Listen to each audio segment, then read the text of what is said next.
श्रमण भगवान महावीर स्वामी के चरणों में वंदन। आचार्य गुरुवर 1008 श्री विजयराज जी महाराज के चरणों में वंदन। समस्त चरित्रशील आत्माओं के चरणों में वंदन नमन। अहोभाव के साथ जिन स्तुति करेंगे कि हे भगवान, मुझे भी जल्द से जल्द केवल ज्ञान हो और मुझ में भी ज्ञान की धारा प्रवाहित हो। इन्हीं शुभ भावों के साथ जो जन श्रद्धा भाव से करे स्रोत का ज्ञान, ज्ञानावरणीय कर्म टले, प्राप्त करे सद्ज्ञान। तेरा ज्ञान अनंत है, मुझे ज्ञान की प्यास, केवल ज्ञानी मैं बनूं, यही है अंतिम आस। केवल दर्शी मैं बनूं, यही है अंतिम आस। इन्हीं शुभ भावों के साथ आप सभी को मेरा जय जिनेन्द्र। दरअसल बात ये है कि मेरे पास मैसेज आया था कि मैम हम 5-10 मिनट लेट जुड़ेंगे क्योंकि प्रतिक्रमण का समय सबके यहाँ पर एरिया में अलग अलग है, समझ सकते हैं। तो आपको जैसे भी संभव हो, आप अगर आपसे कोई क्लास छूट जाए तो आप आगे वाला हिस्सा रिकॉर्डिंग के लिए सुन लेना, क्योंकि मैं देखती हूँ 8:15 के बाद संख्या बढ़ जाती है। तो ये अंडरस्टैंड है कि हाँ, प्रतिक्रमण का समय है, क्योंकि दिन जो सूर्यास्त है वो 7:15 के आसपास होता है, तो मे बी 5-10 मिनट का फर्क हो जाता है, कोई बात नहीं। और कल जैसे चतुर्दशी है, तो जैसे 5-7 मिनट का गैप रहेगा तो कोई बात नहीं। आप क्लास को जब भी आपको मौका मिले, आप क्लास तुरंत उसी समय ज्वाइन कर लें, और जो पोर्शन छूट जाए उस पोर्शन को आप रिकॉर्डिंग से सुन सकते हैं, जो ग्रुप में रिकॉर्डिंग आती है। और अभी तक मैं फिर से बता दूं, जो लोग ग्रुप में ऐड नहीं हैं वो मुझे व्यक्तिगत मैसेज करें, मैं आपको प्रतिक्रमण के ग्रुप में ऐड कर दूंगी जिसमें सारी जानकारी दी जाती है। ठीक है, चलिए क्लास शुरू करते हैं। हमारा आज का विषय है पुनः 99 अतिचार, जिसका पार्ट 2 हम करेंगे। मैं ये चाहती हूँ कि 99 अतिचार जो हम कर रहे हैं, और जिसमें से हमने 14 ज्ञान के किए थे, 5 दर्शन के किए थे, अब हम आगे 12 व्रतों के 60 अतिचार कर रहे हैं। यानी कि जो हमारे श्रावक के 12 व्रत हैं, जिनको मैं आपको पहले ही बहुत अच्छे से एक्सप्लेन कर चुकी हूँ, अन्य आज दोबारा फिर मैं आपको चित्र सहित एक्सप्लेन करने के भाव रखती हूँ, जिससे आपको समझ आए कि हमारे जो 12 व्रत के क्योंकि ये जो अभी आप सीख जाएंगे ना 12 व्रत के अतिचार, ये आपको अणुव्रत को याद करने में बहुत ज्यादा हेल्प करेंगे। अणुव्रत को समझने के लिए आपके लिए बहुत ज्यादा बेनिफिट रहेंगे। इसीलिए मैं अगेन दोबारा से आपको, जो मैं पहले 3 अतिचार करवा चुकी हूँ 12 व्रतों के, 3 व्रत के अतिचार, लेकिन मैं फिर भी आपको चित्र सहित समझाने के लिए फिर से बता रही हूँ, ताकि आप जब भी ये प्रतिक्रमण करेंगे और आप शब्द बोलेंगे तुरंत, तो आपको याद आ जाएगा ये सीन और ये फेस, कि मैं एक्चुअल में इतने सालों से मिच्छा में दुग्गड़म देती आई हूँ, देता आया हूँ, तो मैं दे किसको रहा हूँ मिच्छा में दुग्गड़म, इसका मुझे ज्ञान हो गया है, इसकी मुझे समझ आ गई है। पहला व्रत हम करते हैं, 12 व्रतों के अतिचार में पहला व्रत है प्रणातिपात विरमण व्रत, जिसमें है सबसे पहला रोष वश गाढ़ा बंधन बांधा हो। ये अनर्थ बंध के भागीदार हैं। ये क्या करते हैं, जबरदस्ती को किडनैप करना, या जबरदस्ती किसी को हाथ पैर बांध करके उससे वो काम करवाना या उससे वो उगलवाना। ये क्या है, ये प्रणातिपात का पहला अतिचार है। इसके बाद हम चलते हैं प्राणातिपात के दूसरे अतिचार के बारे में। मैं चित्र विजुअल इसलिए बता रही हूँ ताकि आपको ध्यान रहे कि आपने क्या किया। पुरुष जो श्रावक है उसने किसी स्त्री पे हाथ उठाया हो, या जो किसान वगैरह या जो हल वगैरह चलाते हैं, या कोई ऐसे ही आपने मजाक मजाक में आपके घर के आगे गाय आई या डॉगी आया, कोई भी आया, उसके ऊपर आपने पत्थर फेंका, आपने उस पे प्रहार किया, आपने उसको मारने का भाव रखा, तो क्या हो गया, गाढ़ा घाव गाला हो। इसके अलावा तीसरा आता है अवयव का छेद किया हो। अवयव मतलब कोई हिस्सा जिसका आपने जबरदस्ती छेदन-भेदन किया हो, जिसकी आवश्यकता नहीं है। जैसे हम कान छिदवाते हैं, ये छवि छेद आता है ना जिसमें अनुव्रत में आता है, वो तब तक ठीक है, लेकिन आपने जानवर है, जो अबोध है, जो समझता नहीं है, जो बोल नहीं सकता है, उसके जबरदस्ती बहुत सारी बार आपने देखा होगा कानों में या नाक में या जबरदस्ती कहीं न कहीं कील से उसको छेदन-भेदन किया जाता है। तो अवयव का छेद किया हो, है ना? अधिक भात पानी का विच्छेद किया हो और आवश्यकता से अधिक सामान को क्या किया हो, उस पर लाद दिया गया हो, अधिक भार भरा हो। ये देखो कि ये तो सिर्फ़ ये पुराना जो एशियन टाइम है ना, आगमों में प्रतिक्रमण का, श्रावकों का अधिकतर कार्य क्या होता था, कृषि पालन, पशुपालन इससे रिलेटेड होता था और या वणिक वाले काम होते थे, व्यापार वाले। लेकिन ये आज के टाइम में किस रूप में हो सकता है मैं बताती हूँ कि आपने मान लो कोई नौकर है या आपका सर्वेंट है, हेल्पर है, उससे आपने अधिक काम करवाया हो, आपकी ड्यूटी उसकी 7 से 9 तक की थी, आपने उसे 11 बजे तक काम करवाया हो, एक्सेस उस पे वर्क करवाते गए और साथ ही साथ उस पे उसके साथ क्या किया, आपने भात-पानी का विच्छेद किया हो, यानी कि उसके 9 बजे भोजन का समय है, आपने आपने उसको कहा कि अभी कोई बात नहीं, अभी तो बहुत टाइम है, दिन भर तू खाता ही रहेगा क्या? चल पहले ये काम कर और भोजन का समय हो गया, उसके अंतराय दिए हो। ऐसा ही पशुओं के साथ में या जो अन्य समय में जो किसान खेती करते थे, उनके साथ में क्या किया जाता था कि एक होता है ना, एक समय को या एक प्रहर को टाल दिया, कोई बात नहीं अगले प्रहर में दे देंगे। तो ये क्या होता है, ये भात-पानी का विच्छेद करना। तो ये अब आप जब भी प्रतिक्रमण करेंगे ना, तो आपके दिमाग में रहेगा कि अच्छा इसका मतलब ये है, अच्छा इसका मतलब ये है। तो इन 5 ये पहले व्रत के 5 अतिचार, इन 5 अतिचारों में से आपने जो भी कोई अतिचार किया हो, तो जो मैं देवसियो अय्यारो कहो तस्मिच्छामि दुग्णम, अर्थात मैंने दिवस संबंधी जो कोई अतिचार किया हो वह निष्फल हो, उससे उत्पन्न हुआ पाप मेरा निष्फल हो। अगर हम पक्की कर रहे हैं, तो जो मैं पक्कियो अय्यारो कहो, पक्की मतलब 15 संबंधी, जो मैं संवत्सरी जो भी आप प्रतिक्रमण कर रहे हैं, चातुर्मासिक, संवत्सरी, देवसीय, रायसीय, 5 प्रकार के प्रतिक्रमण में जो भी प्रतिक्रमण आप कर रहे हैं, तो आप उसमें क्या करते हैं कि उससे उत्पन्न हुआ मेरा पाप निष्फल हो। ये मैं आपको चित्र सहित इसीलिए समझा रही हूँ ताकि आपके दिमाग में ये विज़ुअल रहे कि आपको पहला पाप क्या इंगित करता है। अब हम चलते हैं दूसरे स्थूल मशावाद विरमण व्रत की ओर। स्थूल मशावाद विरमण क्या कहते हैं कि मान लो दो, मैंने पहले भी आपको बताया था इसका कि सहसाकार से 2 व्यक्ति जा रहे हैं या मान लो एक स्त्री पुरुष जा रहे हैं और आपने उस पे क्या कर दिया, झूठा लांछन लगा दिया, है ना? हम बहुत बार ऐसे करते हैं ना कि अपनी बात को सिद्ध करने के लिए किसी और पर क्या कर देते हैं, झूठा लांछन लगा देते हैं। तो ये क्या करना है, ये एक तरीके से मृषावाद को बढ़ाना है, तो हमें इस चीज़ से दूर रहना है। उसके बाद है, कोई व्यक्ति एकांत में बातचीत कर रहे हैं और उसको कहते हैं देखिए तेरे बारे में बात कर रहा है। और इसके अलावा मैंने आपको ये भी उदाहरण दिया था कि कोई और किसी से बात कर रहा है और आपने कह दिया कि ये तेरी बात कर रहा है और अपने कहते हैं कि अगर यदि आप पुरुष हैं तो आपने स्त्री के गुप्त मर्म प्रकाशित किए हो, उसके अलावा झूठा उपदेश लिखा हो। आजकल ये क्या होता है, झूठा उपदेश, झूठा लेख, कि मान लो व्हाट्सएप पे बहुत सारे मैसेजेस चलते हैं, क्या चलते हैं कि ये इसका करने से ये हो जाएगा, ये करने से ये हो जाएगा और आपने उसके बारे में उसके संबंध में आपने जांच पड़ताल नहीं की और आपने उसको क्या कर दिया, फॉरवर्ड कर दिया। तो आप क्या हो गए, आप निशावाद के पात्र हो गए। आपने क्या कर दिया, जो झूठा लेख और झूठा उपदेश दे रहे थे ना, उसके उसके साथ आप हो गए। देखो, जैसे कि मित्रों या किसी ने कहा आपको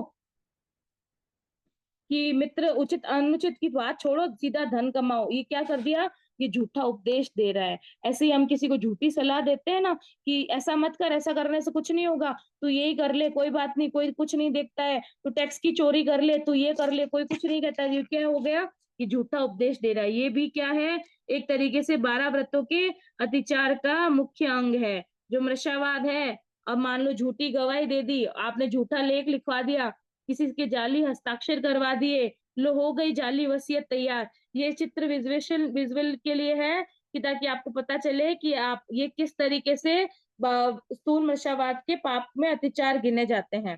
ठीक है?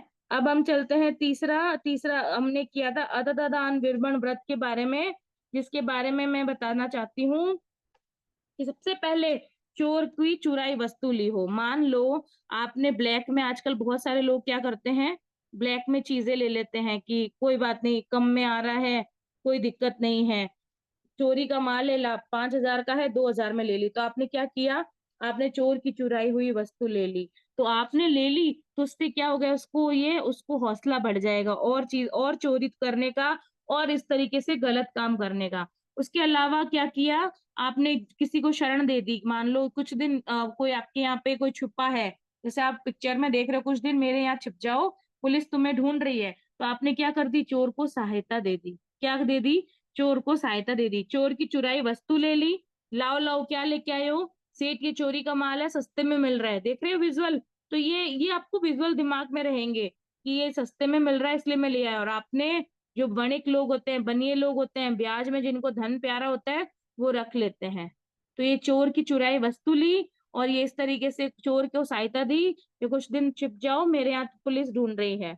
ये क्या है, ये एक तरीके से अततदान विरमण व्रत का अतिचार है। इसके अलावा तीसरा जो है इसका, तीसरे में आपको जैसे राज्य के विरुद्ध ऐसा कार्य किया जो राज्य के विरुद्ध है, जो नहीं करना चाहिए, वो कार्य आपने किया हो। विरुद्ध राज्य अतिक्रम, यानी कि मुनीम जी ऐसे खाते बनाओ कि 1 रुपया भी टैक्स नहीं देना पड़े। तो ये क्या हो गया, ये राज्य के विरुद्ध हो गया। यानी राज्य यानी कि गवर्नमेंट के विरुद्ध हो गया कि गरम मुझे टैक्स नहीं देना पड़े, आप इस तरीके से काम करो। हम में से बहुत सारे लोग जो जेंट्स है, लेडीज का तो मे भी इतना उनको नहीं पता होता, लेकिन जो जेंट्स है उनको इस चीज का फेस ऑफ करना होता है कि यहाँ कि आप टैक्स नहीं देना पड़े, टैक्स चोरी करते हैं। तो ये क्या है, ये राज्य विरुद्ध काम है। क्या काम है, ये राज्य के विरुद्ध काम है। ऐसा कार्य किसी को ही नहीं करना चाहिए। इसके अलावा क्या क्या क्या क्या करते हैं, इसका चौथा है कि ये झूठा कूड़ा तोल कूड़ा माप किया हो, ये लोहे चुंबक लगा देता हूँ जिससे 100 ग्राम तोला कम हो जाएगा। नीचे क्या कर देते हैं, हम क्या कर देते हैं, इसको चुंबक लगा देते हैं। वैसे गृहिणियां क्या करती है, किचन में गई, किचन में किसी का कुछ मिला दिया, किसी को कुछ मिला के दे दिया। मान लो कोई सामान आया, कोई मिठाई आई, कोई कुछ आया, किधर किधर से पास आउट कर देते हैं बिना पूछे, बिना किसी से सलाह किए हुए। तो ये क्या है, झूठा तोल झूठा माप किया। तो ये इस तरीके से वन जो व्यापारी लोग होते हैं, वो श्रावक लोग इस तरीके से कूड़ा तोल कूड़ा माप करते हैं। तो ये चौथा व्रत अतिचार है। इसके अलावा अंतिम में है जो तीसरे का, वो है मुझे ये सबसे अच्छा गेहूं चाहिए। ये कह रहा है ये महंगा है पर सबसे अच्छा है, यही दे देता हूँ। तो क्या कर देता, चुपचाप दे दो सस्ता वाला गेहूं, महंगे में मिला दिया। यानी कि आधी क्वांटिटी सस्ते की, आधी क्वांटिटी जो सबसे ज्यादा कम निम्न क्वालिटी का है। एक हाई क्वालिटी का, एक निम्न क्वालिटी का है, उसने क्या किया, निम्न के अंदर हाई मिला दिया या हाई के अंदर निम्न क्वालिटी मिला दी और पैसे ऊंचे दाम के ले लिए। ये क्या कर दिया, वस्तु में भेल संबेल की हो। ऐसी कई बार गृहिणियां किचन में काम करती है, तो ये भेल संबेल करती है। तो यदि आपने दिन दिन संबंधी ऐसा किया हो, तो इससे उत्पन्न हुआ मेरा पाप निष्फल हो, कि इनमें जो कोई अतिचार मुझे लगा हो, उन अतिचारों से तस्मिच्छामि दुग्धम। यहाँ तक तो मैंने आपको प्रीवियस क्लास में बता दिया, आज मैंने विजुअल के साथ भी बता दिया। अब हम चलते हैं, चौथा स्थूल है जिसका जो हम स्त्रियां हैं, तो हम बोलेंगे स्वपति संतोष पर पुरुष विवर्जन। ठीक है, हम क्या बोलेंगे, स्वपति संतोष पर पुरुष विवर्जन। ये हमारा चौथा स्थूल है, जो स्वपति संतोष पर पुरुष विवर्जन, उसके अतिचार की बात कर रही हूँ।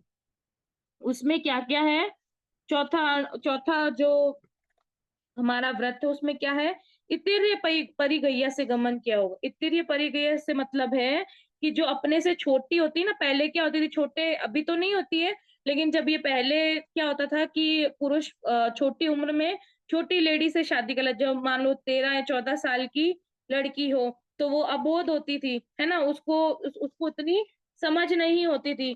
तो इतिर्य परिगैया से यानी कि अपने से छोटी के साथ बिना उसको बहला के फुसला के, या जिसकी उम्र अभी भोग की नहीं हुई हो, ऐसी स्त्री के साथ मैंने गमन किया हो, मैंने संलाप किया हो।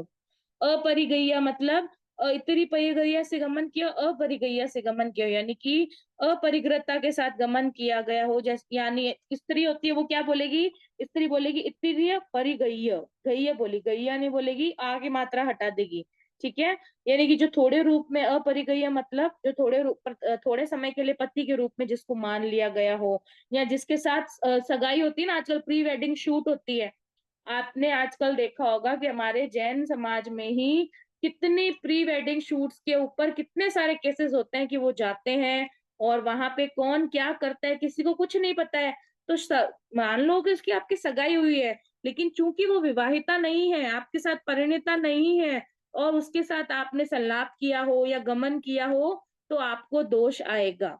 ठीक है, क्योंकि वो अभी तक आपकी नहीं हुई है ना, आपके आपके नाम से जुड़ी नहीं है, आपकी पत्नी नहीं कहलाई गई है ना? तो ये सारी चीज़ें क्या कहलाती है?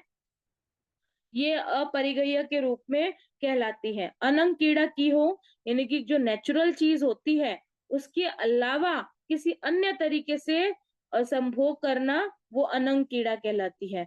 उसके बाद है पराए पराये का, दूसरे का विवाह नाता करवाया हो। ये आजकल जो लोग, बहुत सारे लोग होते हैं ना, जो कहते हैं कि हाँ, फलाने की छोरी है, फलाने का छोरा है, इसका इसके साथ देख लो, इसका इसके साथ देख लो।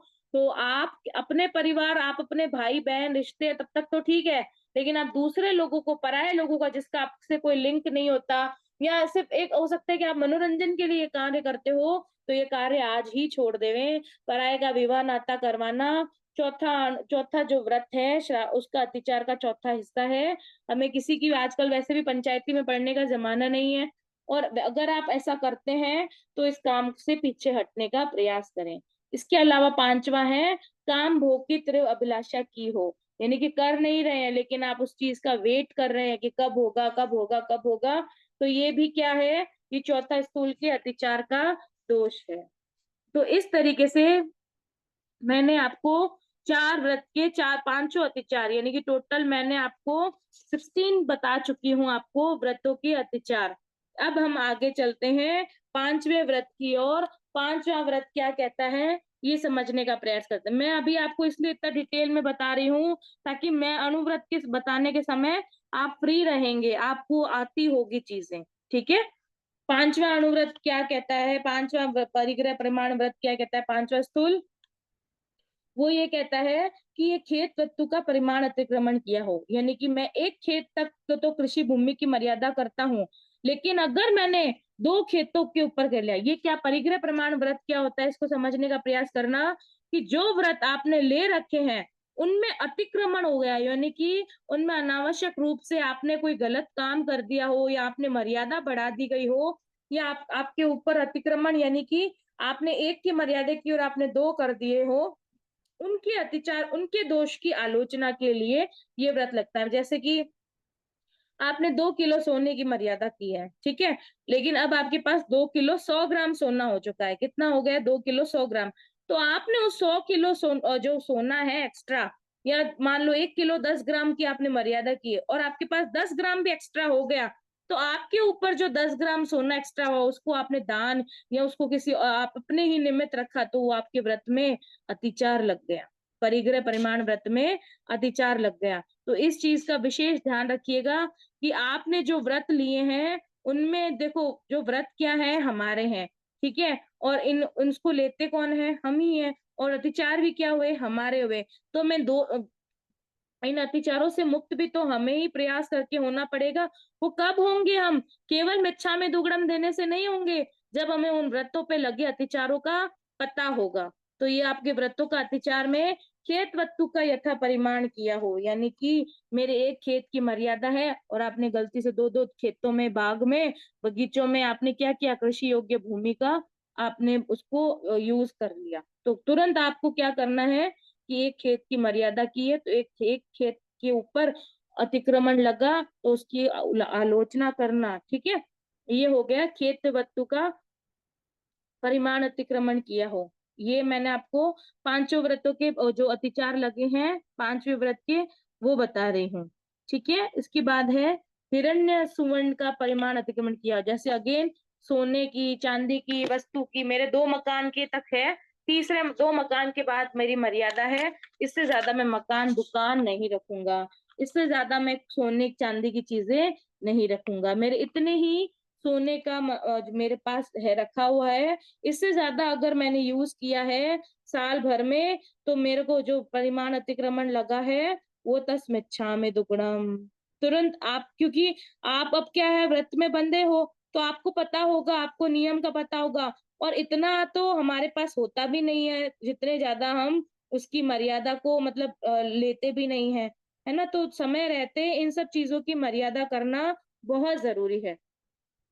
अब आगे हम चलते हैं धन-धान्य, यानी कि मेरे इतने किलो जैसे बहुत सारे पुराने समय में क्या होता था कि जो धन-धान्य इतने मेरे लाख, 10 लाख, 1 करोड़, 2 करोड़, 3 करोड़ इतने की मर्यादा है, इसके उपरांत मेरे जितने भी अतिक्रमण लगा है, उसका अतिचार निष्फल हो। तो आप ये क्या कर रहे हो, ये व्रतों में जो अतिक्रमण लगते हैं, जितनी आपने मर्यादा की उससे अधिक यदि आप बढ़ जाते हैं, तो उससे हुआ वो पाप निष्फल हो जाता है। धान्य है कि मैं 10 किलो गेहूँ, 100 किलो गेहूँ या मेरे पास इतनी सामान है, मैं इसकी मर्यादा करता हूँ, इसके अलावा मेरे सबका पचकाण है। तो बेसिकली परिग्रह परिमाण व्रत आपके रखे हुए व्रत के जो मर्यादा है, अगर उसमें कोई अतिक्रमण हो जाता है, तो उसको आपको सावचेत करता है। उसके अलावा क्या है? दूपद चौपद। दूपद मतलब है कि मान लो कि 2 पैर वाले चीज़ है, इतने 5 नौकर हैं, बस इससे ज़्यादा मैं नौकर नहीं रखूँगा। 1 नौकर है, एक मेरे घर में काम वाली बाई आ रही है, इससे अधिक मैं किसी से भी काम करवाने के लिए भागीदार नहीं हूँ। 4 पैर है कि मेरे पास 4 पशुधन है, मेरे पास 4 गाय हैं, इसके उपरांत मैं किसी भी गाय का और यदि 4 से 5 हो गई, यानी कि मान लो गाय ने बछड़ा दे दिया और आपके पास अब क्या धीरे-धीरे 5 हो गई, तो आपके जो व्रत लगे हैं, जो उसमें अतिचार लगा है, उसमें आप भूल सुधार करिए। आप प्रतिक्रमण करिए कि मेरी इतनी की मर्यादा थी और मैंने इतने से अधिक ले लिया। तो द्विपद मतलब 2 पैरों वाले जिनसे हम सहयोग करवाते हैं, हेल्पर, हाउस हेल्प वो होते हैं। चतुष्पद मतलब 4 पैरों वाले जिनसे हम हमारे जीवन में सहयोग लेते हैं, जिनसे हमारी अर्निंग भी होती है गायों के दूध से, है ना? तो ये सब द्विपद और चतुष्पद ये क्या है? ये इन पे कोई प्रमाण अतिक्रमण किया हो। उसके बाद है कुव्य धातु यानी कि जो कांसी, पीतल, तांबा इतने लोहे कई-कई के घरों में तो ना अपार इतने सारे बर्तन वो कहते हैं ना इतने बर्तन-बासन इतने बसाए हुए होते हैं जिनका वो जन्मों तक, सालों तक कभी अपने जीवन में कभी उपयोग नहीं करेंगे। लेकिन चूँकि वो उनके मर्यादित क्षेत्र से में है अभी भी, उन्होंने उसका त्याग नहीं किया है, तो उसका वो दोष उन्हें लगता रहता है। ऐसे ही इतने सारे आपके आश्रम में आपके घर में मान लो 10 बेड है, आप तो एक ही बेड पे सोते होंगे ना? आप तो एक से अधिक चलो 1 बेड, 1 सोफ़ा या एक मान लो एक अन्य पलंग है, उससे अलावा आपके घर में मान लो 10 कमरे हैं, तो दसों के दसों आपकी क्रिया में लगते हैं ना? तो आपको मर्यादा करनी है कि मेरे इतने आसन इतना करते हुए जी, बच्चे सुन रहे हैं। विद्यार्थी जीवन में ये बच्चों के लिए भी है कि बच्चे जो आजकल इतनी सारी चीज़ें इतनी कपड़े हैं, मान लो 10 कपड़े मैंने उस दिन भी बताया था परिग्रह प्रमाण पत्र में कि अब मेरे पास 20 साड़ियाँ हैं, मैं 20 की 20 एक दिन में तो नहीं पहन सकती हूँ ना। 1 महीने में मैं अभी अब मान लो अभी आपका दौर चल रहा है कॉटन की साड़ियों का, गर्मी है, तो अभी आप सिल्क जो लोग पहनते हैं, मैं तो वैसे उसमें एग्री नहीं जो सिल्क है या जो मोटे कपड़े की साड़ियाँ हैं, जो सर्दी के लायक कपड़े हैं, उनको तो अभी आप नहीं पहन सकते हो ना। तो उनकी उनकी तो आप मर्यादा कर सकते हो ना डेली में। तो जो चीज़ें ये बहुत सारी चीज़ें जितनी मैं बताऊँगी ना उतना ही क्लास कम पड़ जाएगी। तो जितनी चीज़ों का आप मर्यादा में आप कर सकते हो, उतनी चीज़ों की आपको मर्यादा करनी चाहिए। कि मैं इतने कपड़ों का 20 साड़ियाँ एक दिन में नहीं पहन सकते, 100 हैं, 200 हैं, 300 हैं, इतने अनाप-शनाप कपड़े होंगे, चप्पल होंगे, जूते होंगे, बूट होंगे, तो एक दिन में कोई नहीं पहनता है। तो आप डेली प्रतिदिन उनकी मर्यादा करने का प्रयास करिए। ये छोटे-छोटे व्रत होते हैं, ये छोटे-छोटे कदम हैं हमारा मोक्ष की ओर बढ़ने के लिए, हमारे अंदर इंद्रियों का संयम लाने के लिए। मान लो आज आपने 2 वस्त्र का कर दिया, अब आपका मन है कि आज मैं ऐसे ही फिर तीसरा कोई कपड़े बदल लेती हूँ। लेकिन चूँकि आपके 2 वस्त्रों की मर्यादा है, तो आप अपनी इंद्रियों को संयम रखेंगे और जो वस्त्र हैं, वैसा ही भोजन में मान लो आप आज आपने 7 द्रव्य रखे हैं और आप घर में कहीं पड़ोसी से इतना मतलब महकता हुआ पकवान आया जो आपकी फेवरेट डिश है, पर चूँकि आपने 7 द्रव्य की मर्यादा रखी और आपकी मर्यादा सीमा खत्म हो चुकी है, तो आप क्या करेंगे अपनी इंद्रियों को समझाएँगे, अपने मन को कंट्रोल करेंगे। ये व्रत क्या होते हैं, वो क्या करेंगे, वो अपने मन को कंट्रोल करेंगे, नहीं मुझे नहीं खाना, मेरे तो हो चुके हैं व्रत, मेरा तो सारा काम हो चुका है, आज का मेरा खाने का हो चुका है। वैसे ही रात्रि भोजन करेंगे त्याग, अभी तो मोस्टली मैं जानती हूँ कि सभी सभी लोगों को क्या करना चाहिए रात्रि भोजन त्याग कम से कम चातुर्मास सिर्फ नाम के जैन नहीं रहे, हम वास्तव में जैन बने, ठीक है? आपकी अवस्था है या आपको कोई और कोई मे बी मेडिकल कंडीशन है, आपको खाना पड़ता है, इट्स ओके। लेकिन जो कह सकते हैं ना अपनी भाषा में मारवाड़ी में, जो साजिश हो रहे हैं, जो स्वस्थ हैं, जो एकदम अपनी हर चीज को अपने ऊपर कंट्रोल पे कंट्रोल कर सकते हैं, उन सबको रात्रि भोजन का त्याग करना ही चाहिए। अपने सेहत के लिए या जो भी मानो, तो बहुत सारे चातुर्मास में ऐसे नियम होते हैं, वो करने ही चाहिए। तो ये कुव्य धातु है जिसके बारे में बताया था मैंने, पीतल, तांबा, लोहे, ऐसे ही घर में हमारे इतना कबाड़ पड़ा रहता है, लकड़ियों के इतने पड़े रहते हैं, लेकिन हम क्या करते हैं, उनका त्याग नहीं करते हैं, तो वो उनका परिमाण अतिक्रमण हम पे लगता रहता है। तो आज से जितना हो सके उतना संयमित रूप से इन सब चीजों का त्याग समय समय पर करते रहें। ये आपके लिए ही बेनिफिशियल है, मैं अपने लिए नहीं कह रही हूँ कि वो चीजें आप चाहे तो डोनेट भी कर सकते हैं। दिवाली के अभी आ रहा है, अभी दिवाली के सफाई के लिए सभी लोग करते हैं। तो इस बार ये संकल्प करना है कि जो जिस चीज की जरूरत मुझे साल भर तक नहीं हुई ना, तो मुझे नहीं लगता कि वो आने वाले अगले साल में भी होगी। तो मैं इन सब चीजों को मैं यथासंभव अपने हाथों से दे दूं। आपके जाने के बाद ये बात, चीजें बहुत छुपती है, आपके जाने के बाद कोई दे, उससे आपको कोई सेंस नहीं बनता है ना? लेकिन आप अपने जीते जी अपने हाथों से किसी को देख के जाएँगे, आप मान लो आप वो साड़ी नहीं पहनते हो कभी कभी साल में 1 आधी बार भी पहनी, या कोई ऐसी चीज़ घर में सामान, इतने बर्तन पड़े हैं या आपने कभी यूज़ ही नहीं किया और आपको लगता है कि अब मेरे काम नहीं आएगी, लेकिन ये किसी और के काम आ सकते हैं। उनके लिए श्रृंगार बन सकता है, उनके लिए ये काम उपयोग वाली चीज़ें बन सकती है, तो आपको वो ज़रूर डोनेट करनी चाहिए, वो ज़रूर चीज़ें देनी चाहिए। छठा व्रत है हमारा दिशि व्रत, यानी कि आपने ऊंची दिशा का परिमाण अतिक्रमण किया कि मेरे को इतने हजार किलोमीटर के ऊपर उधर्व दिशा, यानी कि इतनी उधर्व मतलब ऊंची दिशा, ऊंची दिशा के इतना का मेरे आगार है, इसके उपरांत मेरे त्याग है। लेकिन आपने ध्यान नहीं रखा, और आपने इसका एक उदाहरण ये कि आपने साल में 4 बार प्लेन में चढ़ने का निर्णय किया। प्लेन तो हजारों उड़ती है दिन में, लेकिन आपकी तो मर्यादा है कि केवल 4 की छूट है मेरी, और बहुत सारे लोग प्लेन में यात्रा भी नहीं करते हैं। तो वो क्यों नहीं इसका मेरे हिसाब से प्रत्याख्यान कर देते हैं कि भाई मेरे इतने का आगार है, इसके उपरांत इतने व्रत में मेरे इतना दोष नहीं लगे, तो उसके अलावा मेरा त्याग है। तो इसीलिए मैं आपसे सभी से पुनः कहना चाहूंगी कि ये मैं सिर्फ एक उदाहरण के रूप में आपको समझा रही हूँ। मैं एक-एक चीज़ नहीं समझा, जैसे लोहे, पीतल, तांबे, अब इसमें धातु के और भी बहुत सारी धातुएँ, चांदी, सोने होते हैं। तो मैं सबका एक-एक का नहीं बता सकती हूँ। मैं सिर्फ आपको मर्यादित का कैसे मर्यादा कर सकते हैं, उसके बारे में बता रही हूँ। वैसे ही आपने ऊँची दिशा का परिमाण अतिक्रमण किया कि आपके 4 बार प्लेन में चढ़ने थे, आप 5वीं बार भी चढ़ गए। आपको 5000 किलोमीटर से ऊपर जाना नहीं था, लेकिन ट्रेन और प्लेन और भी ऊपर चला गया, तो आपकी मर्यादा भंग हुई, तो आपने उसका क्या किया, तो अतिक्रमण लगा आपके व्रतों में, तो आपने तुरंत क्या किया, उसका प्रतिक्रमण कर लिया। तो ये प्रतिक्रमण तभी करोगे ना जब आपको उन अतिचारों के बारे में पता होगा। ये हो गई ऊंची दिशा के बारे में। अब ये हो गया नीची दिशा के बारे में कि मेरे को इसका तलगा 10 फीट से ज्यादा नहीं रखना, क्योंकि मैं इससे ज्यादा नीचे तलगर में नहीं जाता। ये श्रावक क्या कह रहा है कि मेरे घर में या मेरे जो दुकान है उसमें 10 फीट से ज्यादा नहीं रखना। वैसे आप भी कर सकते हो कि मैं 5 फीट से ज्यादा नीचे चीजें नहीं जाऊंगा, क्योंकि लोग तो सब जगह है ना। जब लोक का हम पाठ पढ़ते हैं या लोक के बारे में जानते हैं, तो जीवन तो सब जगह है। लेकिन इस व्यक्ति ने क्या किया कि 10 फीट से नीची दिशा है, इससे ज्यादा मैं नहीं जाऊंगा। तो ऐसी मर्यादा आप भी, ये जब भी आप प्रतिक्रमण दोहराएंगे ना, तो मन मन में आप करेंगे। अब आप जब भी प्रतिक्रमण करेंगे तो आपको ध्यान रहेगा, है ना? इसके अलावा तिरछी दिशा में, मान लो आपको सीधी दिशा में इतने किलोमीटर का आगार था, और आप तिरछी दिशा में गए और आपको पता ही नहीं चला कि हम कितनी कितनी दूर आ गए हैं, तो व्रतों में अतिचार लगा। इसके अलावा है क्षेत्र बढ़ाया हो, मान लो आपने कहा कि मैं पूर्व में इतनी दिशा में और पश्चिम में इतनी दिशा में जाता हूँ, तो आपने क्या किया कि दक्षिण दिशा की मर्यादा कम कर लेता हूँ, और आज मुझे उत्तर दिशा में जाना है, तो उत्तर दिशा की ओर बढ़ा देता हूँ। नहीं, ये गलत है।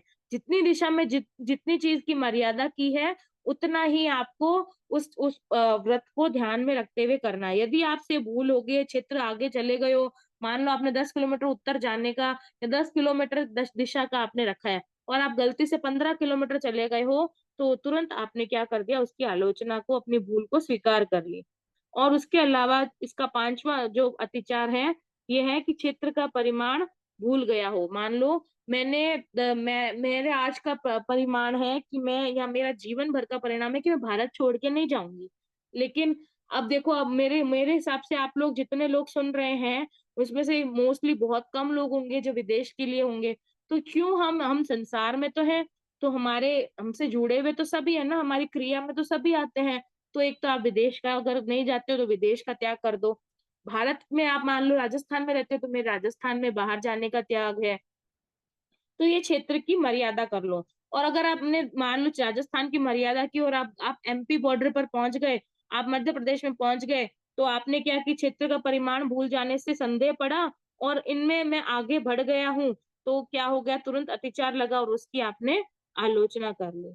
तो ये छठा था जिसको मैंने बहुत अच्छे से एक्सप्लेन, ताकि अणुव्रत में मुझे इतना समझाना नहीं पड़े, अणुव्रत में आप लोग इस चीज को समझ जाए। ठीक है। इसमें किसी को कुछ पूछना है तो आप पूछ सकते हैं, फिर हम सातवां व्रत लेते हैं। जल्दी से आप मैसेज करिए, मुझे बीच में मैसेज आए थे।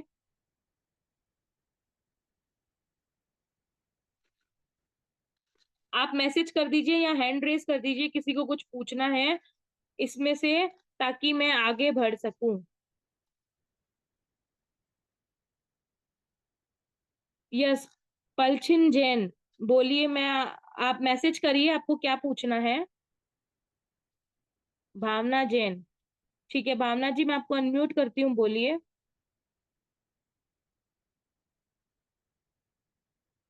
भावना जी अपना वीडियो ऑन करिए, या फिर अब जैसे भी आवाज है अपने अनम्यूट करिए।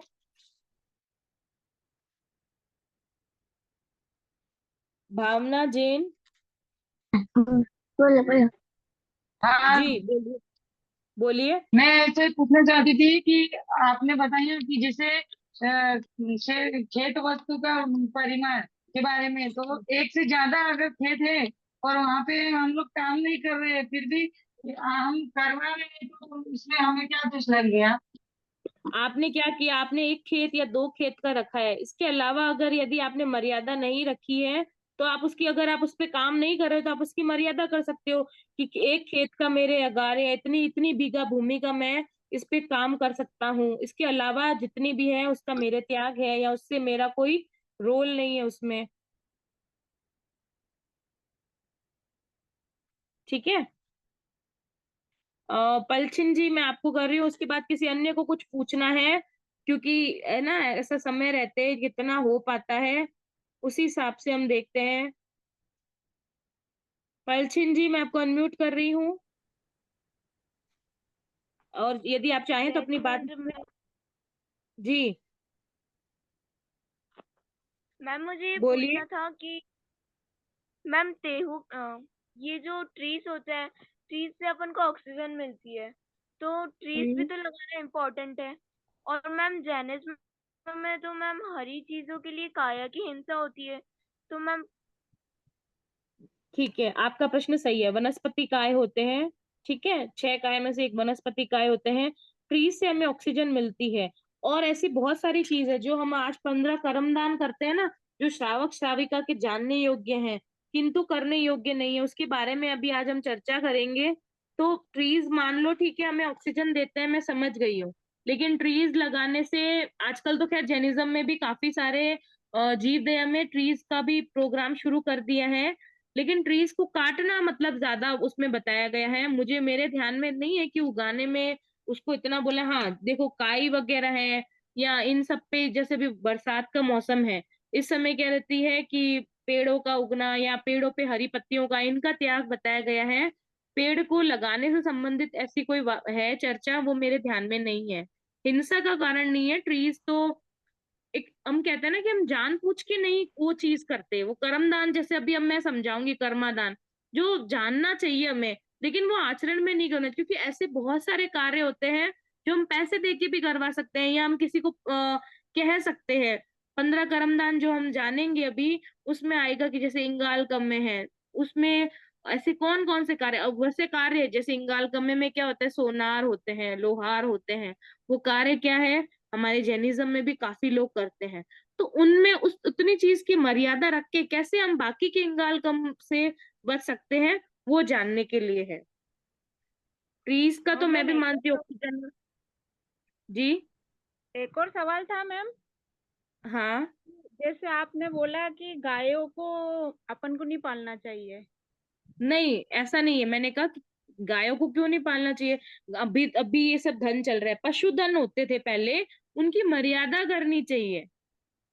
मैंने गायों को पालने के लिए कहा मना ज्यादा किया। मैं तो ये ज्यादा कह रही हूँ, गाय द्विपद और जैसे चौपद होते हैं ना, दो दो पैर और चार पद है ना, उनका परिमाण अतिक्रमण करना चाहिए। यानी कि मैं 5 या 6 पशुधन से ज्यादा नहीं रखूंगा।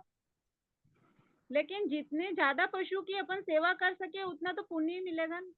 हाँ, तो आप करिए। आप अब देखो, 100 करिए, 1000 करिए, लेकिन उसकी मर्यादा। मेरी इतनी परिग्रह, मैं बताती हूँ ना। अब मेरे 50,000 की मर्यादा है, तो मैं, मेरे पास मान लो मैंने कैसे भी करी के 1 लाख की परिग्रह रख लिया, तो बाकी का जो 50,000 है जिसकी मैंने मर्यादा की है, तो मेरे व्रत में तो अतिचार लगा है ना। तो आप भली 100 पशुओं की मर्यादा रखिए कि मैं 100 पशुओं की सेवा करूंगा, उससे ज्यादा आप मर्यादित जीवन जिए। पहले तो पशुधन ही होता था, ये सारे धन तो अब ये सब चलने लग गए हैं, और अब ये पशुपालन कम हो गया है। पहले तो काफी लोग गायों की सेवा करते थे। आप मर्यादा करिए, मेरे कहने का सेंस हाँ। ये था। ठीक है। चलिए, अब हम चलते हैं 7वां व्रत, उपभोग परिभोग के विषय में। जो कोई अतिचार लगा हो, तो पचकान उपरांत सचित का आहार किया हो। यानी कि आपके पचकान है, ये तो नाम से ही पता चल रहा है, लेकिन सचित चित सहित जो चीज है, उसका आपने भोजन कर लिया हो।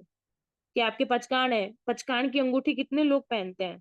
पचकान की अंगूठी होती है, खाते पीते, ये इतनी अच्छी चीज है। इस चीज को मैं अपने जीवन में मानती हूँ, मैं उस चीज को फॉलो करती हूँ। तो मैं चाहती हूँ कि ये चीज के बेनिफिट्स मैं आपको बता दूं। मान लो आपने अभी भोजन किया, आपने 12:30 बजे भोजन किया, ठीक है। अब आप, मेरे हिसाब से लगभग 1 डेढ़ घंटे तो कुछ नहीं खाते होंगे, जहां तक मुझे समझ आती है ना। तो आपने क्या किया, उस 1 डेढ़ घंटे, 1 घंटे का मेरा पचकान है। पचकान की अंगूठी वो होती थी कि अंगूठी उतरी तब तक खाना खाया, जैसी अंगूठी हुई वो पचकान के रूप में गिना जाता था। आपसे अगर वैसा नहीं हो, वो सब छोड़ दो। आपने 12:30 1 पे खाना खाया, अब आप आने वाले 1 2 घंटे तक कुछ भी नहीं खाते हैं, तो आप क्या करो, तुरंत पचकान कर दो। इससे क्या होगा, अननेसेसरी हमारा दिन भर मुंह नहीं चलता रहेगा, कुछ भी खाने के लिए गचर मुंह नहीं चलता होगा अनावश्यक किसी ने। मान लो अभी आपने खाना खाया, किसी ने 1 घंटे बाद किए, ले यार इतना मस्त डोसा है, खा के तो देख। तो आपको तुरंत याद आएगा, अरे मेरे तो 2 घंटे के पचकान है, मेरे को नहीं खाना, तुम खाओ। और अगर आपने वो खाना, अभी आपने खाना खाया और 10 मिनट बाद किसी ने ऑफर किया, ले एक एक एक मुट्ठी भुजिया है, इतने मस्त कुरकुरे भुजिया लेके आया हूँ, खा तो सही। तो आप लेने से पहले क्या सोचा, अरे नहीं नहीं भैया, मेरे तो पचकान है। तो आप अननेसेसरी एक तो फूड हैबिट से बच जाओगे। ये हेल्दी लाइफस्टाइल जीने का एक तरीका हो जाएगा, है ना। ये क्या हो जाएगा, ये एक हेल्दी लाइफस्टाइल जीने की, आपने कुछ भी क्या है मुंह में डालने से पहले क्या किया, आपने उस चीज को अवॉइड कर दिया कि नहीं मेरे को नहीं खाना, तो आपके पचकान हो गए। और मान लो इसके अलावा दूसरा बेनिफिट क्या है, कि आप दिन भर में, कितनी मर्यादा होती है ना। बहुत सारे ऐसे साधु साधियों को देखे हैं जो 5 मिनट 6 मिनट या हो सकता है 10 कौर से अधिक नहीं खाऊंगा। इतने अधिक तो हम मर्यादित हो भी नहीं सकते हैं साधु साधियों जितने। लेकिन कम से कम हम श्रावक श्राविका इतनी तो मर्यादा करें कि 1 घंटे खाना खा लिया, अब मैं 1 घंटे का पचकान है। अब मेरे 6 का, इसके कितने काय के जीवों को वनस्पति काय है ना, और कितने सारे अन्य जीवों को भी क्या हो जाएगा, अभयदान मिल जाएगा। उसके अलावा आपने फिर मान लो पचकान किए रात्रि चौयार के, बहुत अच्छी बात है। नहीं करे रात्रि भोजन त्याग, दवाई पानी का तीवियार का पचकान कर लो, सिर्फ पानी रख लो। तीवियार नहीं, आपको दुवियार रखना है, पानी और दूध रखना है तो वो रख लो, बाकी अन्य का पचकान कर दो। तो ये पचकान क्या होते हैं, ये व्रत होते हैं, ये हमें बहुत सारे बुरे कर्मों से बचने का सहारा देते हैं। बहुत बार मैंने ऐसी जीवन में कहानियां मैंने अपने छोटे में सुनी है, कि रात्रि भोजन त्याग की मैंने एक छोटी सी कहानी सुनी थी। मैं बहुत छोटी थी, मुझे आज भी याद है। मैं शिविर में गई थी, मुझे ये कहानी सुनाई थी कि दो बहनें होती हैं, सीता और गीता। वो क्या करती हैं, सीता और गीता दोनों महाराजा के पास जाती हैं, और उनको एक छोटा सा नियम, वो कहानी में, ये कहानी छोटी सी होगी, आज कह सकते हो कि मैम ये तो कहानी बनाई गई है, मुझे नहीं पता कि ये कहानी है, मैं अपने बचपन की बात बता रही हूँ। तो सीता और गीता महाराजा के पास जाते हैं, और महाराजा उनको कहते हैं कि आज बेटा दोनों एक नियम लो। तो कहते क्या लें, कि आज है ना तुम दोनों रात्रि भोजन त्याग का नियम ले लो। मरासा के मन में अचानक आया, जीवन पर्यंत नहीं दिलाया, एक दिन के लिए दिलाया। उन्होंने कहा ठीक है। उसी दिन उनको कोई रिसेप्शन पार्टी में जाना था। तो गीता ने कहा कि भाई याद है ना नियम, अपने को तो दिन दिन थक के खाना है, रात्रि भोजन करना नहीं है। तो गीता ने कहा मरासा तो ऐसे ही नियम दिलाते रहता है, जो हम जनरली बच्चों को बोलते हैं, जनरली बच्चे हमें बोलते हैं, ऐसे ही नियम दिलाते रहते हैं, कुछ नहीं कुछ नहीं, खा लेते हैं खा लेते हैं। वो कह रहे नहीं, मुझे तो आज नियम दिलाया, मैं तो मरासा की आज्ञा का पालन करूंगी, मैं तो जल्दी ही खाना खाऊंगी। ये गांव की बात है, जिस समय मतलब पुराने एंशियंट का टाइम की बात है। तो उन्होंने सीता ने अपना भोजन किया। बारात आई 8 बजे, तो उस समय बारात आई जब लाइट चली गई। पुराने जमाने में इतने इन्वर्टर जनरेटर के साधन नहीं होते थे, तो खूब हड़बड़ी मच गई, इधर उधर हो गई। तो हड़बड़ी में जो खीर थी, खीर का जो भगोना था, उसके अंदर कहीं से छिपकली, जहरीली छिपकली थी, वो उसमें प्रविष्ट हो गई। अब फिर क्या हुआ, थोड़ी देर बाद लाइट आई, उन्होंने गीता ने भोजन किया, और अचानक से उसका खाना हुआ, और उसको क्या हो गई, उल्टियां होने लग गई। और उसके साथ अन्य जितने भी लोगों ने लाइट जाने के बाद भोजन शुरू शुरू में किया, 5-10 लोगों ने, उन सबको तुरंत रिएक्शन हो गया। तो फिर जांच करवाई तो पता चला कि खाने में क्या हुई, छिपकली थी। तो जो लोगों ने पहले खाना खाया वो स्वस्थ थे, और ये कह सकते हो संयोग है या योगानुयोग है। पर एक छोटी सी कहानी मेरे दिमाग मस्तिष्क में है कि व्रत नियम लेने से बहुत ज्यादा फलित होते हैं। अगर वो मान लो उस समय सीता के मन में, जैसे सीता के मन में था, वैसे मैं भी सोचती हूँ कि अगर वो नियम मैंने नहीं लिया था तो मेरे भी हालत लूज मोशन, ये या कुछ ना कुछ मेरी भी तबीयत खराब हो जाती। तो जो भी ये व्रत होते हैं ना, ये ना, एक होता है ना कर्मों की, भयंकर कर्मों की बारिश में छतरी का काम करते हैं, जो हमें भयंकर कर्मों के आश्रय से बचाते हैं। ठीक है। तो ये व्रत नियम लेना चाहिए। तो मैं आपको बता रही थी कि पचकान तुरंत लेना चाहिए हर दिन सबको अपने। ये देखो डेली ये हैबिट होनी चाहिए हर दिन की, कि मैंने अब खाना खा लिया, अब मेरे 1 घंटे के पचकान, 2 घंटे के पचकान है। तो पचकान थे, फिर भी आपने पचकान के उपरांत, यानी कि उपरांत मतलब बाद में, सचित का आहार कर लिया, चित्त सहित चीज का आहार कर लिया। सचित प्रतिबद्ध का आहार किया हो, यानी कि जो चीज प्रतिबंधित थी, जो चीज नहीं करनी थी, उसका भी आपने क्या कर लिया, आहार कर लिया है। बहुत बार होता है ना कि मैं भी छोटी थी, या जब मैं नहीं समझते थे, तभी ये जैसे मरासा कहानियां बनाते हैं। हो सकता है वो कहानियां बनाते हो, लेकिन वो कहानियां हमारे लिए ही कर दी। मर्यादा से अधिक सचित, मतलब सचित का मैंने बता दिया, सचित उपरांत आहार किया हो, सचित परिबद्ध का आहार किया हो, यानी कि जो वृक्ष से संबंधित गोंद और पक्के फल होते हैं ना, उनका आहार केला, जिसमें वो जड़ रहती है।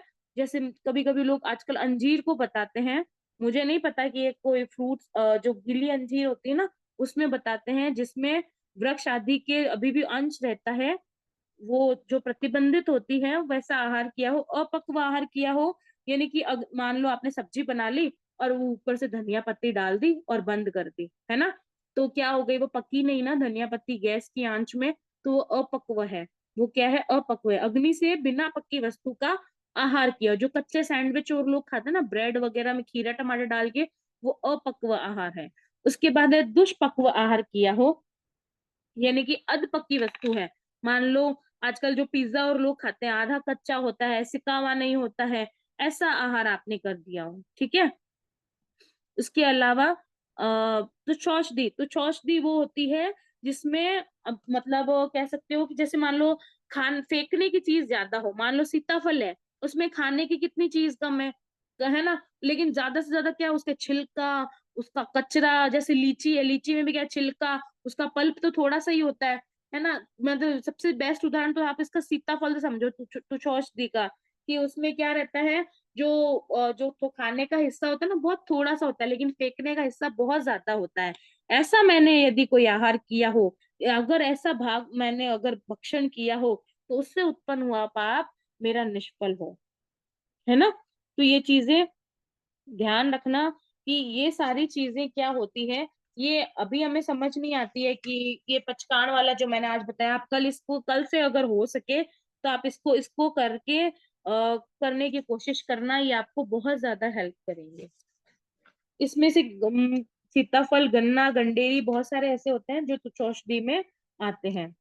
अब हम चलते हैं कर्मादान की तरफ। कर्मादान क्या होते हैं, कि अधिक हिंसा वाले धंधे। देखो व्यापार तो बहुत सारे कहते हैं ना, आदिनाथ भगवान के समय में 72 कलाएं और 64 स्त्रियों को और 72 पुरुषों को कलाएं बताई है, लेकिन इसके अलावा भी और सारे ऐसे धंधे, ऐसे व्यापार होते हैं जिनमें बहुत ज्यादा हिंसा होती है, जिनमें अत्यधिक, जिन आजीविका चलाने के लिए, जो अपनी रोजगार को चलाने के लिए हिंसा का अत्यधिक हिंसा होती है। ऐसे धंधे कर्मादान होते हैं। ये श्रावक को जानना चाहिए, लेकिन उसको करना नहीं चाहिए, क्योंकि ये 15 कर्मदान करने से महान कर्म बंद होता है। और कुछ धर्म कर्मदान तो ऐसे भी हैं जो अगर हम उनका पालन करते हैं तो हमारी सामाजिक प्रतिष्ठा, यानी कि हमारे रेपुटेशन, हमारी फैमिली रेपुटेशन भी नुकसान पहुंचता है, और हमारा ये लोग तो बिगड़ता ही है और परलोक भी बिगड़ता है। तो ये 15 है, 15 तरह तरह के कर्मादान है। मैं इसकी बारे, इसको सिर्फ जानना चाहिए, इसको जीवन में कभी भी आचरण में नहीं लेना चाहिए। ये चीज का विशेष ध्यान रखिए कि ये 15 कर्मदान सिर्फ और सिर्फ मेरे जानने के योग्य हैं। मैं इन्हें जीवन में कभी भी इसका आचरण नहीं करूं। कौन कौन से हैं, हम चलते हैं। सबसे पहले इंगाल कम में, मैंने अभी बताया था, जिसने पूछा पेड़ लगाना चाहिए नहीं, तो देखो इंगाल गम में क्या होता है, अंगार कर्म, अंगार मतलब कोयला होता है ना, कोयला, कोल, चारकोल, वो बेचना। उसमें क्या होती है, 6 काय के जीवों की बहुत ज्यादा विराधना होती है, बहुत ज्यादा। और प्रॉफिट कितने में सस्ते मिल जाते हैं कोयले, 10 रुपए किलो में या 20 रुपए किलो में। तो इससे क्या होता है, वो जो कोयला लेके जाता है ना, वो किस किस रूप में प्रयोग करता है। कोयले के लिए बड़े बड़े हरे हरे वृक्ष काटे जाते हैं, है ना, जिससे वातावरण दूषित हो जाता है ना, प्राकृतिक सौंदर्य खराब हो जाता है। और संसार में बहुत कम ही लोग होते हैं जो पेड़ उगाते हैं या करते हैं, लेकिन ऑक्सीजन तो सबको चाहिए ना।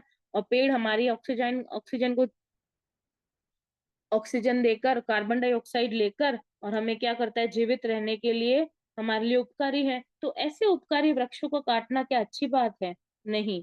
तो ऐसे इंगाल कम में जो भी कार्य करते हैं, वो कार्य नहीं करना चाहिए। अब जैसे सोनार है, जिस चीज में अग्नि है ना, वो इंगाल कम है, इसको समझना। सोनार है, सोना गलाता है ना। मैं आप, मैं आपको एकदम एक्सप्लेन करके बता रही हूँ, ताकि अब आपको भविष्य में हमेशा ऐसे व्यापारों को समझने का प्रयास रहे। इंगाल कम यानी कि जो लोहा है, लोहा तपता है, आपने सुना होगा ना, तब जाके वो उसको रूप लेता है। तो उसमें कितने जीवों की हिंसा होती है। हमारे पास, हमारे जैन श्रावकों के लिए अन्य और भी काम, ऐसे तो आप कहोगे मैम ऐसे तो हर काम में पाप ही पाप, ऐसे तो कोई काम करे ही नहीं कि आप सोने जवेरी कितने होते हैं और बढ़िया ही होते हैं मोस्टली। तो आप ऐसा कर सकते हो कि मेरे अपने लिए कर सकते हो कि मेरे ये इंगाल कमे में सोनार का काम अलाउ है। बाकी अंगार कम में से जो भी काम होते हैं, चाहे कोयला उत्पादन का हो, भट्टियां हो, तेल हो, कोई भी हो, उनका मेरा त्याग है, मेरे को उनसे कोई मतलब नहीं है। लेकिन मैं बस इसका आगार रखता हूँ। इसके अलावा जितने भी व्यापार है, उनका मैं त्याग करता हूँ। और हम तो गृहिणियां हैं, हम तो ये सारा काम करते ही नहीं है, तो हमें तो इसका त्याग करना ही चाहिए। इंगाल कमे, वन कमे यानी कि वन कर्म, यानी कि जंगल से लकड़ी आदि काट काट कर बेचना। अगेन, बहुत पाप लगता है लकड़ी काटने से, है ना। पचेंद्रिय जीवों का, कई बार पचेंद्र, कितने सारे इंद्र बेंद्र तेरे छोटे छोटे सूक्ष्म जीव होते हैं। वृक्ष के लोग देखते नहीं है कि वृक्ष के का एक वो है ना, कि आए हैं लोग जंगल से, जंगल में पेड़ आपस में बात करते हैं, आए हैं शहर से लोग मुझे काटने, लेकिन देखो थक कर मेरी ही छांव में बैठे हैं। मतलब कितना दर्द से कह रहे हैं कि वो लोग पेड़ काटने आए हैं, लेकिन वो थक गए हैं, तो मैं छायादार पेड़ हूँ, वो मेरी ही छांव में बैठे हैं। तो ये कितनी पीड़ा वाली बात है कि हम अपने स्वार्थ के लिए, या कह सकते हो कि अभी ये मैं देखती हूँ आसपास दिल्ली में, जैसे मैं देखती हूँ कि बहुत सारे जंगल थे आज से 10-15 साल पहले, वहां सभी पे धीरे धीरे क्या हो गया, कट करके flat flat flat flat flat बना दिए। अनाप शनाप कह सकते हो दोहन कर रहे हैं। और मेट्रोज वगैरह का, या बड़ी सिटीज में देखते हैं कितनी सारी चीजों का दोहन कर रहे हैं, सब जगह घर घर घर। कभी कभी बिल्डिंग्स को देख के घुटन होने लगती है। कभी हम कहते हैं ना, आदमी जब भी पहाड़ों पर जाता है तो वहां पे अलग समस्याओं का समाधान करना पड़ता है, क्योंकि सब जगह प्राकृतिक सौंदर्य नष्ट हो चुका है। भीड़ भड़ाका, पॉल्यूशन सब जगह हो चुका है। बेचारी प्रकृति भी शांति मांगती है, लेकिन इंसान के अंदर शांति नहीं है। वो कुछ ना कुछ अंधाधुंध दोहन करता ही रहता है, करता ही रहता है, करता ही रहता है। क्यों करता है पता नहीं। तो ये वन कम में, यानी कि वन की लकड़ियों को, चाहे चाहे चंदन की लकड़ी हो या लाल चंदन वाली लकड़ी है, या बहुत सारी ऐसी है, उनको काट के व्यापार करना, ये भी हमारे जैनिज्म में व्यापार सही नहीं बताया गया, ये आचरण करने योग्य व्यापार नहीं है। बहुत सारे लोग बिल्डिंग्स का ठेका ले लेते हैं, हमारे जो बिल्डर्स होते हैं ना जैनिज्म में, और उसमें पेड़ होते हैं, तो क्या करते हैं अपने फायदे के लिए। आप ये सोचो, मैं अपनी यहाँ पे प्रैक्टिकल बात करते हैं, हम हद से हद जी के कितना साल जिएंगे, 20 साल 25 साल। एक पेड़ को बड़ा होने में पता है कितने साल लगते हैं? एक पौधे को पेड़ बनने में हजारों, कभी कभी होता है ना कि कितने हजारों घंटे लगते हैं, हजारों सैकड़ों लोगों की मेहनत होती है, तब जाके एक हरियाली से कह सकते हैं एनवायरनमेंट होता है या गार्डन बनता है।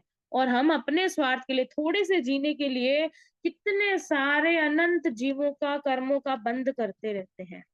क्यों करते हैं हम ऐसा? तो जब भी अपनी प्रवृत्ति रखें, हम सभी गृहस्थ हैं, मानती हूँ, साधु नहीं बने, पर ऐसे अनावश्यक आचरण, अनर्थ दंड जो हम 8वां भाग करेंगे, वो अनावश्यक करने की जरूरत क्या है? तो वन द्वारा पशु पक्षी आदि जो भी, उनका भी जंगल ये सब छूट जाता है, उनका घर नष्ट होते हैं, अंतराय कर्म बनते हैं। बहुत सारी गिलहरियां होते हैं, जब वो जो पेड़ काटने आते हैं देखते नहीं उसमें कितनी गिलहरियों का, कितने पशु पक्षियों का, कोयल का घोंसले होते हैं, वो सबको क्या करते हैं, तोड़ते हैं, तो सारा छिन भिन्न हो जाता है, बेचारे बच्चे कहीं कहीं कहीं चले जाते हैं। तो ये सब कार्य हमें नहीं करने चाहिए, ये सब वन कर्म है, वन कर्म है। इसके बाद है साड़ी कम में, यानी कि साटिक कर्म। शटक यानी कि गाड़ी आदि वाहन बनवाकर बेचना या किराए पर देना, ये क्या है? ये साड़ी कम में है। इस कार्य से भी क्या होता है, पचेंद्रिय को महान त्रास होता है। दो गाड़ियों में किस किस चीज का दोहन करते हैं, किस किस चीज को लेके जाते हैं। देखो, आप तो मुझे कहने को कह दोगे ये 15 कर्मदान मैंने तो नहीं बनाए हैं, मैंने भी इन्हें समझा ही है, तो मैं आपको प्रतिक्रमण सिखा रही हूँ, समझा रही हूँ, तो मुझे लगता है कि आपको सबका सटीक अर्थ पता होना चाहिए। तो आप कह दोगे मैम तो इसका भी मना करती है, मैम नहीं मना कर रही है। मैंने नहीं कहा है कि आपको पशुपालन नहीं करना है या चार पैर, मैं तो कह रही हूँ मर्यादा करनी है। ये आगम से बन के आया प्रतिक्रमण है। तभी ये प्रतिक्रमण लोगों को याद करने में टफ होता है, क्यों? क्योंकि वो उसको मूल अर्थ को समझते ही नहीं है। मैं आपको सिर्फ और सिर्फ अर्थ समझा रही हूँ कि ये ऐसा कहता है, मैं नहीं कहती हूँ, ऐसा भगवान ने बताया है। जब सुधर्मा स्वामी जी जब कर रहे थे, तो आगमों का वांचन या सूत्रबंध कर रहे थे, तो उन्होंने कहा कि ऐसा मेरे भगवान ने कहा। ये हम तो क्या कहते हैं, ऐसा मैंने कहा है, मैंने नहीं कहा है, ऐसा मेरे भगवान ने कहा है। तो ऐसा शास्त्रों में लिखा है कि ये इस तरीके से कार्य करना पाप का काम है। अब हम में से बहुत सारी जो क्लास अटेंड करे गृहिणियां हैं, वो ये सब काम नहीं करती हैं, तो आप इन इन कर्मादानों से बच सकती हैं आसानी से। ठीक है। तो भाड़ी कम में मतलब होते हैं कि भाड़े के, जैसे ऊंट भैंसे खच्चर आदि होते हैं ना, उनको आजीविका चलाने के लिए भाड़े पर देना। समझ आ गई? भाड़ी कम में मतलब जो बैल पशु चतुष्पद है, उनको क्या करना, भाड़े पर देना। और हम उनको भाड़े पे दे देते हैं, और उन पे अत्यंत जुर्म होते हैं, अत्यंत जुर्म होते हैं। जबरदस्ती खच्चर में केदारनाथ की चढ़ाई पे या शिखर जी और भी कहीं पे जाते हैं, वहां चढ़ाई पे देखती हूँ बेचारों, इतनी इतनी बुरी हालत होती है कि हम देख भी नहीं सकते हैं। तो यदि आप भी ऐसा व्यापार करते हैं, तो तुरंत इस व्यापार से हटने का या धीरे धीरे कम करने का प्रयास करिए। फोड़ी कमे यानी कि सुरंग आदि, पृथ्वी को पत्थर मिट्टी लोहा, जैसे डायमंड कहाँ से निकलता है, बड़ी बड़ी माइंस होती है, खदानें होती है ना, उनका अंधाधुंध दोहन करते रहते हैं। फोड़ी कर्म मतलब जमीन खोदना। कई लोग कृषि को भी मतलब फोड़ी कर्म कहते हैं, क्योंकि हल द्वारा भूमि खोदनी पड़ती है। सबका अपना अलग अलग है। लेकिन भगवती सूत्र में भगवान का कथन है कि श्रावक 15 दान कर्मादान के 3 करण 3 योग से त्यागी है, और आनंद श्रावक का श्रावकपणा भगवान ने स्वीकार किया। इस प्रकार यह सिद्ध हुआ कि कृषि क्रम की गणना फोड़ी क्रम में नहीं की जाती है। कई कई लोग कृषि क्रम को भी इसमें शामिल करते हैं, लेकिन कृषि क्रम को अलग मानते हुए भगवान ने ये बताया, फोड़ी क्रम वो होता है जो सुरंग आदि पृथ्वी से फोड़कर उसमें से निकले हुए पदार्थ को, मिट्टी लोहा सोना चांदी आदि खनिज पदार्थ को बेचना, ये फोड़ी कम में है। दंत वाणिज्य यानी कि दांत का, हाथी दांत का जो व्यापार करते हैं, वो दंत वाणिज्य होता है। दांत, हाथी दांत को खरीदना बेचना, उससे लाख की चूड़ियां, ऐसा व्यापार, ऐसा वाणिज्य त्याग्य है। लख वाणिज्य जो लाख का व्यापार करते हैं, लाख निकालते, जब लाख निकालते हैं लाख की चूड़ियों से, उसको क्या करते हैं, अनंत उसमें त्रस्त जीवों की हिंसा होती है, मतलब बहुत ज्यादा हिंसा होती है, और श्रावक के लिए व्यापार त्याज्य है। रस का व्यापार यानी कि जो मदिरा और अल्कोहल का धंधा करते हैं, जिनका ठेके होते हैं, जिनके बार्स होते हैं, है ना। आजकल मैं तो वे बताती हूँ कि जैनिज्म लोगों के तो इतने रेस्टोरेंट होने लग गए हैं, उसमें वो जैन फूड का तो छोड़ो, इतने मतलब क्या कह सकते हैं, मॉकटेल्स कॉकटेल्स के नाम पे क्या क्या व्यापार नहीं करते, बताने में भी वो लगता है। और ड्रग्स वगैरह भी काफी लोग करने लग गए हैं, जो सारी चीजें, सब चीजें मैं क्या बताऊं, ये सब चीजें छोड़ने लायक है। हमारे तो शास्त्रों में शक्कर गुड़ घृत तेल दूध आदि के व्यापार को बताया गया है, लेकिन आजकल वो तो छोड़ो, उससे भी मतलब गलत गलत चरस गांजा मदिरा अल्कोहल इनके व्यापार जैनिज्म लोग करने लग गए हैं, बड़ी बड़ी होटलों को सिर्फ और सिर्फ क्षणिक सुख के लिए। जो पैसा उनके साथ नहीं जाने वाला है, वो अन्य भी व्यापार कर सकते हैं या उस व्यापार की मर्यादा कर सकते हैं, उनके लिए करते हैं। सबकी अपनी अपनी समझ है। यदि आप बच सकते हैं तो अवश्य बचे। विष वाणिज्य, विष मतलब जो जहर पॉइजन का, जैसे अफीम गांजा और ये होता है ना, जिनको सूंघने से एकदम नशा हो जाता है, या कई कई होते हैं ऐसे जहरीले पदार्थ होते हैं जिनको, जो कीटनाशक और दवाइयों का काम करते हैं, जिनसे मृत्यु हो जाती है अन्य एकेंद्र बेंद्र जीवों का, ऐसा व्यापार नहीं करना। केस वाणिज्य यानी कि जो स्त्रियों को दासी के रूप में बेचते हैं, है ना, स्त्रियों के बालों को बेचते हैं, और भी बहुत ऐसे व्यापार होते हैं जिनका जो नहीं करना। इसके अलावा है जन पीलन कम्मे, यानी कि तिल ईख आदि को, कोल्लू होता है ना, कोल्लू का तेल निकालने वाले, ऐसे यंत्र पीड़न कर्म है, यानी कि इनसे इनका भी बताया गया है, ये महा आरंभ है ना। तो ये सारे काम भी नहीं करने चाहिए। नीलंचन कम्मे यानी कि बैल घोड़े आदि को नपुंसक बनाकर उनसे जबरदस्ती अंधाधुंध काम करवाना, ये और उनकी नस्ल खराब करना, और पशुओं को अपार दुख होता है, क्योंकि ये सब क्या होता है, ये सारे इस खाना पीना सोना संभोग, इस क्या है, ये सुख के रूप में, एक नैसर्गिक के रूप में बताया गया है, लेकिन इनको अप्रतिम तरीके से किया जा रहा है, बहुत इन बुरी अवस्था में किया जाता है। तो ये सब चीजें नहीं करना। और दवग्धि दावण यानी कि दावा अग्नि दाम क्षेत्र आदि साफ करने के लिए, मान लो मेरे को, मेरे घर मैंने एक प्लॉट खरीदा है, उस वो मुझे बहुत ज्यादा पसंद है, इसमें मैं अपना रिजॉर्ट बनाऊंगा, लेकिन ये इतने सारे जबरदस्ती के घास फूस और ये सब उगा रखे हैं, इनको क्या कर देना, जंगल में आग लगा देना। इससे लाखों जीवों की हिंसा होती है, लाखों जीवों की। इसके अलावा है सर दह तलाय शोषणिया, यानी कि गेहूं आदि धान बोने के लिए सरोवर और तालाब को सुखाना, है ना, इसमें अनंत जल में रहने वाले जीव भी मर जाते हैं उनके, और बाहरी जीव भी प्यास के मारे तड़पते हैं।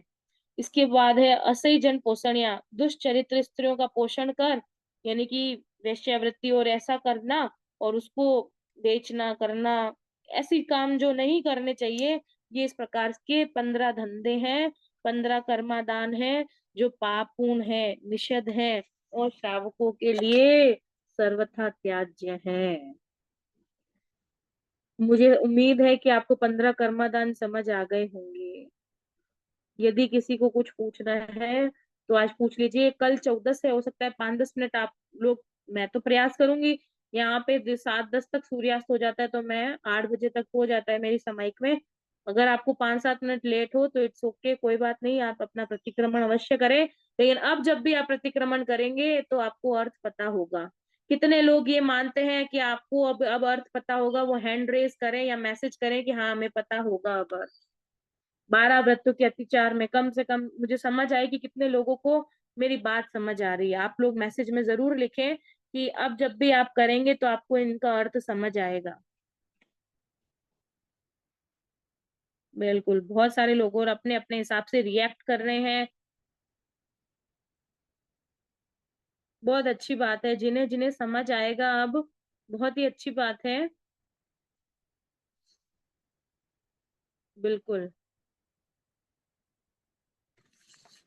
जो लोग भी अच्छा समझ रहे हैं उनके लिए कल्याणकारी है, क्योंकि मैं जो क्लास लूं, और ताकि मेरा जो उद्देश्य है कि जो प्रतिक्रमण में केवल हम इच्छा में दुगड़म नहीं करें, वो आपको समझ आ जाए।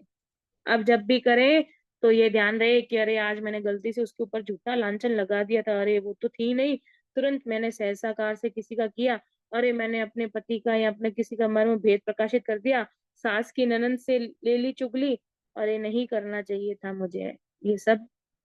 पचकान किससे ले, पचकान खुद से ले, प्रतिक्रमण करते हैं। और यदि आसपास कोई साधु महाराज हैं तो उन्हें बताइए कि मैं 12 व्रत लेना चाहती हूँ, क्योंकि व्रतों के बिना, पचकान कुछ किए बिना कुछ संभव है, त्याग के बिना कुछ पाना संभव है नहीं। तो ये व्रत क्या होते हैं, ये हमारी सुरक्षा करते हैं।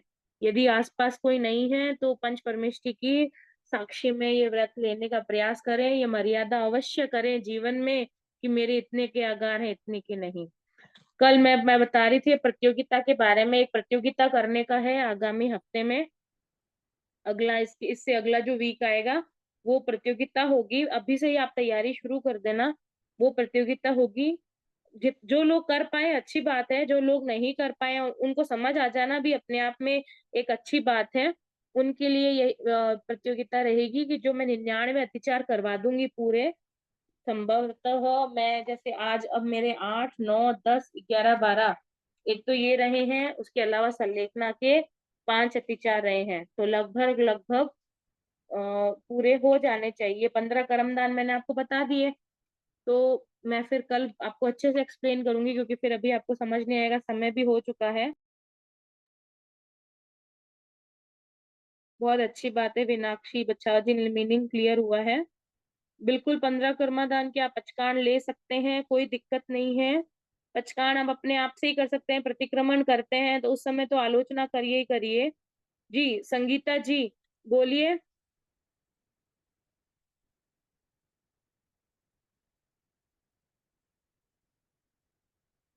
संगीता जी आप मैसेज में लिख दीजिए, या फिर मैं आपको अनम्यूट करती हूँ, फिर मैं क्लास के बारे में बताती हूँ।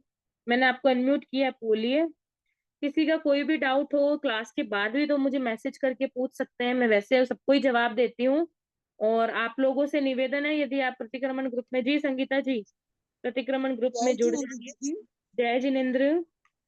मेरा एक सवाल था। हम हाँ। ये सब पर 15 कर्मदान की ये सब अपन तो नहीं करते। अभी जैसे हमारे घर में मेरे हम्म, पति की खेती है, उन्होंने जैसे बटाई पे डाल दिया है, वो किसी को दे रहे करने के लिए, लेकिन ये तो हम्म। मैं तो नहीं करती हूँ, तो फिर वो दोष मुझे लगेगा? नहीं आप नहीं करते तो आप उनको त्याग कर दीजिए। अगर आप करते भी हैं तो उतनी भूमि का आगार रख लीजिए कि भाई मेरे नहीं, पास 25 बीघा भूमि है, मेरे 25 बीघा भूमि पर खेती का आगार है, उसके अलावा त्याग है मेरा।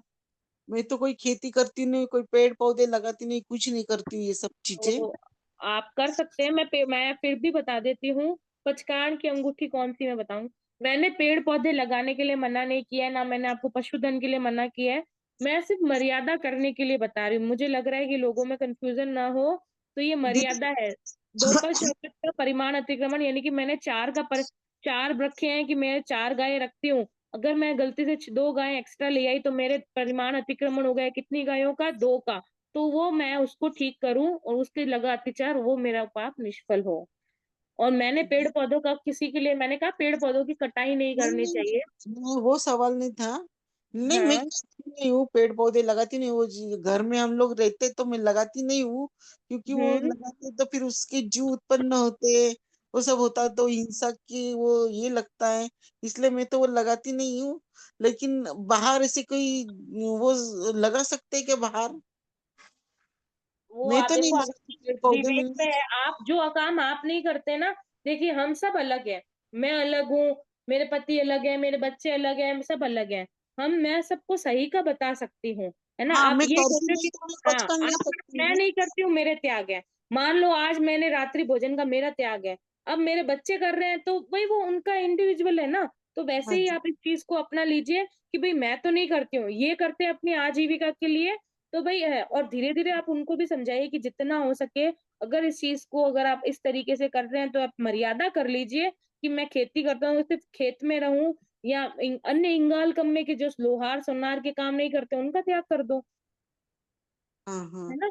ये सब मैं काम करती नहीं, मैं तो कुछ करती हाँ नहीं है कोई भी मैं काम। वही तो बता रही हूँ, हम लेडीज तो सबके मोस्टली इनमें त्याग से पचका ले 15 सकती कर्मदान, हूँ। हाँ पचकान ले सकते हैं। 15 कर्मादान में से हम बहुत कम करते हैं। अगर कुछ करते भी हैं तो आप प्लीज उनकी मर्यादा कर लीजिए। जी जी, ठीक धन्यवाद है। जी। जी धन्यवाद। हाँ विभाजी पचकाण की अंगूठी कौन सी है? पचकाण की अंगूठी एक शब्द होता है, जिसे बचपन में क्या हम लोगों को एक वो प्लास्टिक की एक अंगूठी करते थे। क्या करते थे? प्लास्टिक की अंगूठी करते थे। तो उसको क्या मैं ऐसे ही वो दे देते थे कि भाई इतनी अंगूठी पहनी है तब तक तेरे खाना नहीं है, या अंगूठी उतार दी अब तू खा सकती है। ये सब पुरानी बात है। आप अपनी लॉजिकली एक काम करो, जब भी जो सभी के लिए है, जब भी खाना खाओ उसके बाद आपको 1.5 2 घंटे 2.5 घंटे तक कुछ नहीं खाना है, आप तुरंत पचकान कर दीजिए। सिर्फ पानी की आगाह रख लीजिए, पानी चाय इसका आगाह रख लीजिए, अन्न का त्याग कर दीजिए। ऐसा करने से बहुत बार क्या होता है, हम अन्न का त्याग कर देते हैं ना, असनम आहारम असनम पाणम खाइवम साइम, इसमें जितना जिसका आपको आगार करना उसका कर लीजिए, जिसका नहीं रखना है वो आप संपूर्ण भी त्याग कर सकते हैं। लकड़ी का काम है फर्नीचर, लकड़ी का मैंने बताया था ना, जो पेड़ की, देखो आप सब लोगों को देखो कर्मादान, मुझे भी पता है आजीविका चलाने के लिए कोई, मैं तो सबके घर में वो नहीं कर सकती हूँ ना, भरण पोषण सब अपने अपने हिसाब से करते हैं, मैं प्रैक्टिकल बात करती हूँ। ये कर्मा 15 कर्मदान बताना मेरा उद्देश्य था, क्योंकि मैं उसका अर्थ बता रही हूँ। ठीक है, तैयारी कौन सी करनी है, ये आपको 99 अत्याचार में जितने बताए वो आपको याद करके रखने हैं। ठीक है, ये प्रतियोगिता के हिसाब से है कि आपको 99 अत्याचार करने हैं। जी, चलिए, और किसी का कोई भी प्रश्न हो तो आप पूछ सकते हैं, और कोई कंफ्यूजिंग हो तो आप मेरे से मैसेज कर सकते हैं। तब तक के लिए सभी को धन्यवाद। कल क्लास है, आप अवश्य जुड़ेगा, और कल पूरा डिटेल्स में मैं आने वाले कॉम्पिटिशन्स के लिए बारे में बताऊंगी। सभी को जय जिनेंद्र। भूल चूक कुछ कहा हो जिन्ना के विरुद्ध तस्मच्छामि दुक्कडम।